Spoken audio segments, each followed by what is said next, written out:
காஞ்சிபுரம் காமாட்சி அம்பாள் சரப வாகனத்தில் எழுந்தருளி ராஜ வீதிகள் உலா வந்து பக்தர்களுக்கு அருள்பாலித்தார். காஞ்சிபுரம் சங்கரமட பீடாதிபதி ஸ்ரீ ஸ்ரீ சங்கர விஜேந்திர சரஸ்வதி சுவாமிகளின் பரிபூர்ண அனுகிரகத்துடன் காஞ்சி காமாட்சி அம்பாள் ஆலயத்தில் மாசி மாத பிரம்மோற்சவம் துவங்கி சிறப்பாக நடைபெற்று வருகிறது. காலை மற்றும் மாலை வேளைகளில் அம்பாள் பல்வேறு வாகனங்களில் எழுந்தருளி ராஜ வீதியில் உலா வந்து பக்தர்களுக்கு அருள்பாலித்து வருகிறார்.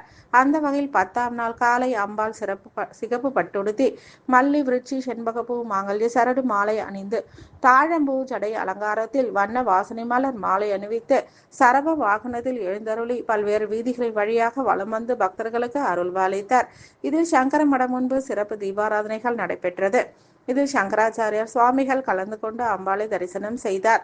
இதில் காமாட்சி அம்மன் ஆலய கோபுரம் முன்பு காஞ்சி காமாட்சி விஸ்வரூப தரிசன சபா சார்பில் ஆலய கோபுரம் முன்பு லைன் கோகுல கிருஷ்ணன் மற்றும் குமார ஏற்பாட்டில் சிற்றுண்டி வழங்கப்பட்டது.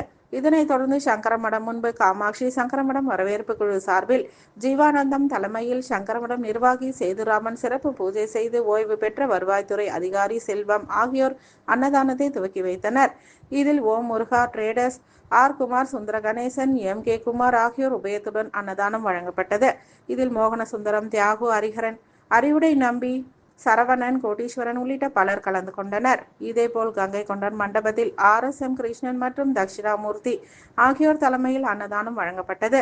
இதனைத் தொடர்ந்து சிறப்பு மேல தாளங்களுடன் ஆலயத்திற்கு எழுந்தருளினார். விழாவில் ஆலய ஸ்ரீகாரியம் சுந்தரேசையர், சங்கரமடத்தின் ஸ்ரீகாரியம் செல்லா விஸ்வநாத சாஸ்திரி, நிர்வாகி கேம்ப் மேலாளர் ஜானகிராமன், கீர்த்திவாசன், சாணிகர்கள் கார்த்தி சாஸ்திரி, ஸ்ரீதர் சாஸ்திரி, கோபி சாஸ்திரி, சங்கர் சாஸ்திரி, ஷியாமா சாஸ்திரி, சுரேஷ் சாஸ்திரி மற்றும் ஆலய மணிகாரர் சூரி ஆகியோர் பொதுமக்களுடன் மற்றும் பக்தர்களுடன் இணைந்து விழாவினை சிறப்பாக செய்திருந்தனர்.